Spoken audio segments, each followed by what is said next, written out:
మీకు బీజేపీ రాష్ట్ర అధ్యక్ష పదవి ఖాయమనే వార్తలు వచ్చినాయి. కానీ లాస్ట్ మినిట్‌లో ఎందుకు ఆగింది? మీ పదవిని అడ్డుకుంటుంది ఎవరు?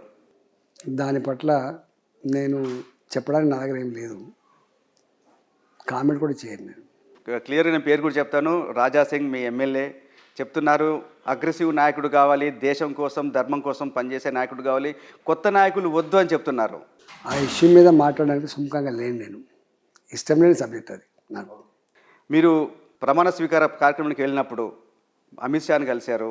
తర్వాత చాలామంది ఆర్ఎస్ఎస్ నాయకులు కలిశారు. మీకేమైనా హామీ ఏమైనా ఇచ్చారా? నేను ఎప్పుడు ఢిల్లీ పోయినా అమిత్ షా గారిని కలుస్తా, సంతోష్జీ గారిని అప్పుడప్పుడు టైం అడిగి కలుస్తూ ఉంటా, నడ్డా గారిని కలుస్తూ ఉంటా. జనరల్ మాది జాతీయ పార్టీ కాబట్టి అనేక మంది కేంద్ర మంత్రులుగా, ఎంపీలుగా నాకు పాత పరిచయం, ఇళ్ళకి వచ్చిన తర్వాత పరిచయం కూడా ఉంది కాబట్టి అందరినీ కలుస్తూ ఉంటా.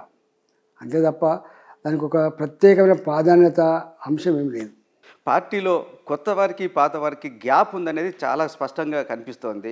మీరేమో అది ఫీల్ అవుతున్నారా? నాకు ఈ గ్యాపులు, ఈ కుట్రలు, ఈ గ్రూపులు, ఒకరికొకరు విమర్శించుకోవడం, ఒకరికొకరు పుల్లలు పెట్టుకోవడం, ఈ కల్చర్ నుంచి వచ్చినట్టు కాదు నేను. నాకు ఇదంటేనే తెలియదు.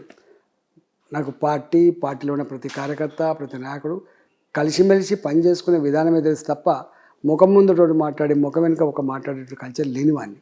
కాబట్టి ఆ అంశం నేను తెచ్చేదలుచుకోలేదు. కానీ మీ పార్టీ నాయకులే బహిరంగంగా మాట్లాడుతున్నారు. దానికన్నా మీరు ఆన్సర్ ఇవ్వదలుచుకున్నారు.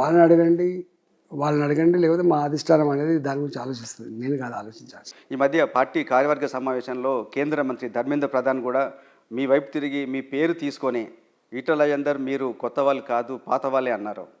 అంటే వారికి ఎక్కడో అనుమానం వచ్చిందో, ఏమైనా చెప్పిండ్రో, వాళ్ళకు కూడా సమాచారం ఉంటుంది కదా, దాన్ని బట్టి మాట్లాడినట్టు.